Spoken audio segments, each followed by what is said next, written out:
I can win New York, and we can win New York. If you vote for me, I'm going to reduce your taxes, reduce your crime, and reduce your levels of stress. I say to the people of New York, with crime at record levels, with terrorists and criminals pouring in, and with inflation eating your hearts out, vote for Donald Trump. What do you have to lose? Former President Trump campaigning yesterday in New York, vowing to restore the state and local tax deduction in hopes of swaying the predominantly blue state. New Fox News polls show voters trust Trump to do a better job on the economy. Trump winning there 51% to Harris's 46%. But voters trust Harris more to help the middle class, according to these polls. That's 53% to Trump's 44%. Harris appearing to undercut her own economic plan in her latest word salad during a campaign event in Washington yesterday. Watch this. I grew up understanding the children of the community are the children of the community. And we should all have a vested interest in ensuring that children can grow up with the resources that they need to achieve their God-given potential. By taking on something that I think is very important to deal with, which is price gouging on behalf of big corporations. People are desperate because of these kinds of emergencies, desperate for support, and then some, corporation, but then jack up prices to make it more difficult for desperate people to just get by. Yep. Joining me now is Texas Congressman Jodey Arrington. He's the Budget Committee Chairman, House Budget Committee Chairman, and member of the House Ways and Means and Joint Economic Committees. Mr. Chairman, it's great to see you this morning. Thanks very much for being here. What is your reaction to what you just heard from Kamala Harris? I'm scared to death that we would actually give control over our economy to somebody that incompetent or deceptive, because she said she hasn't changed her values. And what, you don't have to go on her website to look at her policies.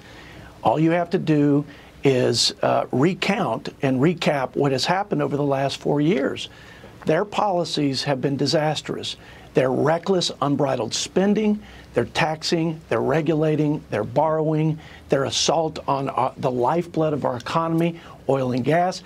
All of it has resulted in this inflationary firestorm. We've weakened our economy, and Americans have a pessimistic outlook. Unemployment is now up by 1%. We're teetering on recession. Our country is near bankrupt because our deficits are $2 trillion. They're going to double just to service the debt. It cost $1 trillion, which is more than we spent on Medicare and all defense. So, no, you can't trust her with the economy. She's a central planner. She's a socialist. This is why she doesn't answer the questions. Part of it is incompetence. I don't think she's got a lot of substance, with all due respect. Yeah. But I think the majority of her word salad is just avoid reminding the American people that this didn't just happen overnight. Policies have consequences. And it was her policies, along with Joe Biden, that gave us this current condition that's unsustainable. Yeah, and she tries to flip-flop on the small issue of fracking, as if that's the whole issue in the oil and gas industry. I mean, any administration can actually slow down oil and gas production through other things: lease policy, pipeline regulation, LNG plant licensing. There are a lot of ways to slow down the oil and gas industry. And she's saying just because she's flip-flopping and she won't ban fracking as if that's anything. It's a small thing in a larger policy program. But I want to get your take on where we go from here in terms of the budget, sir, because House Speaker Mike Johnson's stopgap funding bill failed in the House yesterday. 14 Republicans voted against it. 3 Democrats voted in favor. The measure, of course, would have funded the government for another 6 months, averting an October 1st shutdown, but it would have also required proof of citizenship to register to vote. That drew some bipartisan opposition to the bill being linked to the SAVE Act. Mr. Chairman, I mean, what's the problem?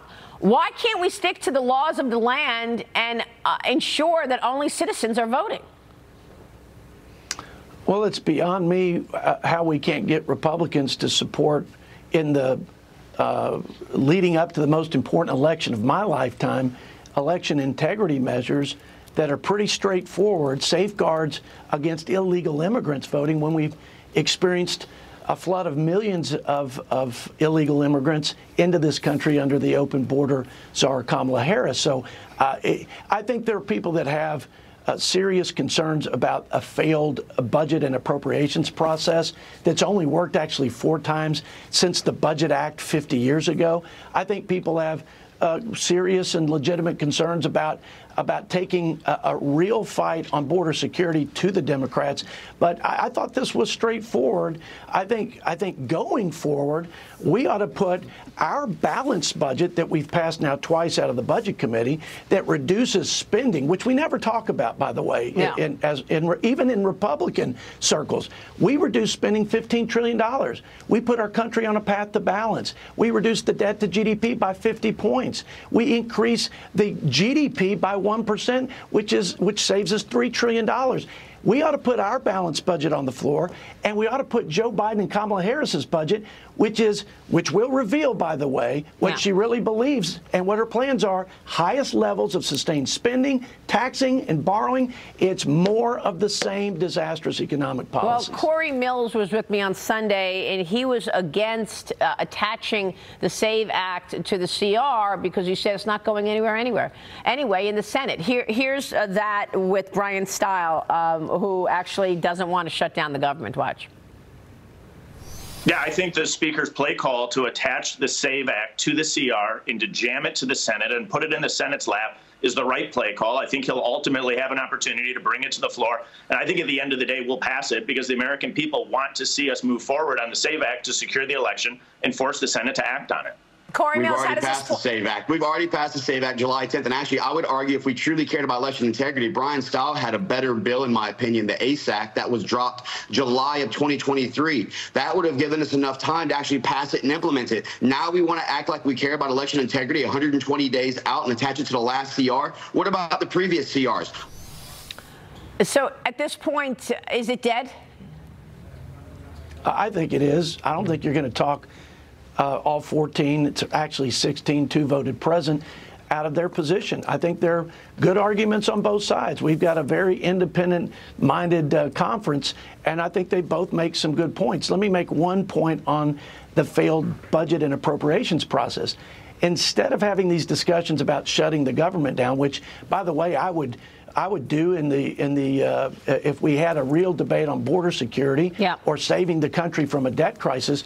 But why don't we, instead of shut the government down as the threat, shut politicians in? Don't let us go home on recess. Don't let us be with our families. Don't let us go to parades and fundraisers. Make us stay here and get our work done like every American family and business has to do, every state and local government has to do.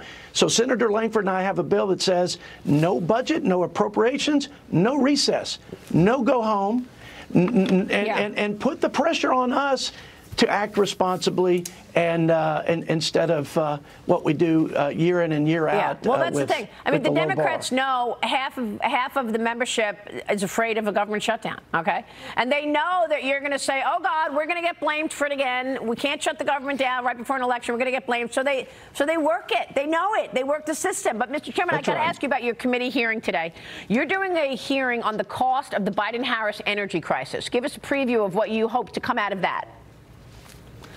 Yeah, the cost of the energy crisis that's been self-inflicted is manifold, right? We're more dependent on foreign sources of energy, which is a national security implication.